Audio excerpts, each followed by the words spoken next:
তোমার রব কি বলে জানো? তুমি যাকে আমার চাইতে বেশি ভালোবাসবে, আমি তাকেই তোমার কাছ থেকে দূরে নিয়ে যাব আর তোমাকে বড্ড একা করে রাখবো। তিনি আরো বলেন, কখনো বলবে না যে তাকে ছাড়া আমি বাঁচবো না, কিন্তু আমি তোমাকে তাকে ছাড়াই বাঁচাবো। পিছনের সব আবেগ কেড়ে নিয়ে তোমাকে দিব্যি সামনে এগিয়ে নিয়ে যাব।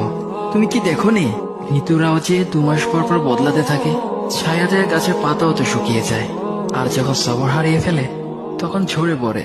কিন্তু তোমার রব তো ধৈর্যশীল ও পরম দয়ালু।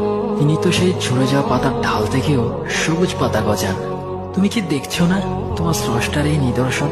যে মানুষটাকে তুমি নিজের জীবনের চাইতেও বেশি ভালোবাসতে, সেই মানুষটাও একদিন অচেনা হয়ে যায়, তোমার মন ভেঙে যায়, এমনকি বন্ধু শত্রুতে পরিণত হয়, আর খানিক সময় পর শত্রু বন্ধুতে পরিণত হয়।